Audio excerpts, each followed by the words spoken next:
नमः शिवाय। शिव पुराण श्री रुद्र संहिता द्वितीय खंड 17वां अध्याय। सती को शिव से वर की प्राप्ति। ब्रह्मा जी कहते हैं, हे नारद, सती ने अश्विन मास के शुक्ल पक्ष की अष्टमी को उपवास किया। नंदा व्रत के पूर्ण होने पर जब वे भगवान शिव के ध्यान में मग्न थीं, तो भगवान शिव ने उन्हें प्रत्यक्ष दर्शन दिए। भगवान शिव का रूप अत्यंत मनोहारी था। उनके 5 मुख थे और प्रत्येक मुख में 3 नेत्र थे। मस्तक पर चंद्रमा शोभित था। उनके कंठ में नील चिन्ह था। उनके हाथ में त्रिशूल, ब्रह्म कपाल, वर तथा अभय था।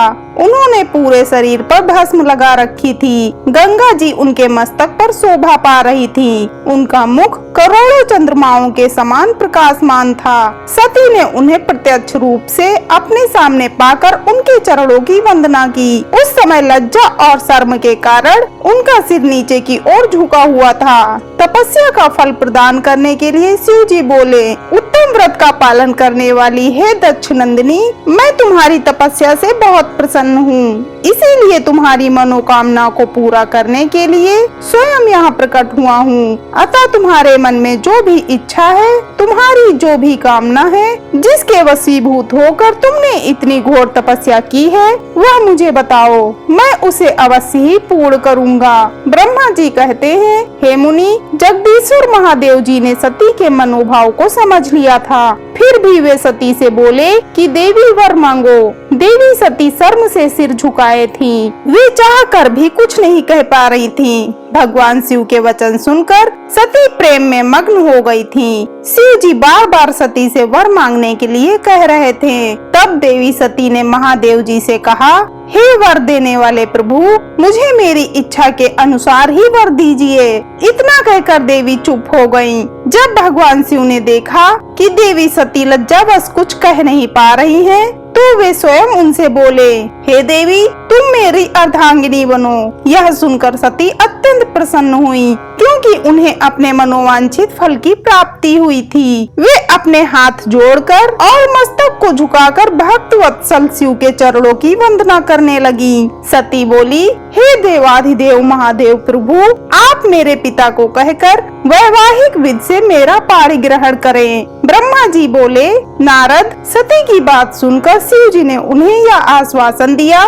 कि ऐसा ही होगा। तब देवी सती ने भगवान शिव को हर्ष एवं मोह से देखा और उनसे आज्ञा लेकर अपने पिता के घर चली गयीं। भगवान शिव कैलाश पर लौट गए और देवी सती का स्मरण करते हुए उन्होंने मेरा चिंतन किया। शिव जी के स्मरण करने पर मैं तुरंत कैलाश की ओर चल दिया। मुझे देखकर भगवान शिव बोले, ब्राह्मण, दक्ष कन्या सती ने बड़ी भक्ति से मेरी आराधना की है। उनके नंदा व्रत के प्रभाव से और आप सब देवताओं की इच्छाओं का सम्मान करते हुए मैंने देवी सती को उनका मनोवांछित वर प्रदान कर दिया है। देवी ने मुझसे यह वर मांगा कि मैं उनका पति हो जाऊं। उनके वर के अनुसार मैंने सती को अपनी पत्नी के रूप में प्राप्त करने का वर दे दिया है। वर प्राप्त कर वे बड़ी प्रसन्न हुई तथा उन्होंने मुझसे प्रार्थना की कि मैं उनके पिता प्रजापति दक्ष के समक्ष देवी सती से विवाह करने का प्रस्ताव रखूं और पाण ग्रहण करके उनका वरण करूं।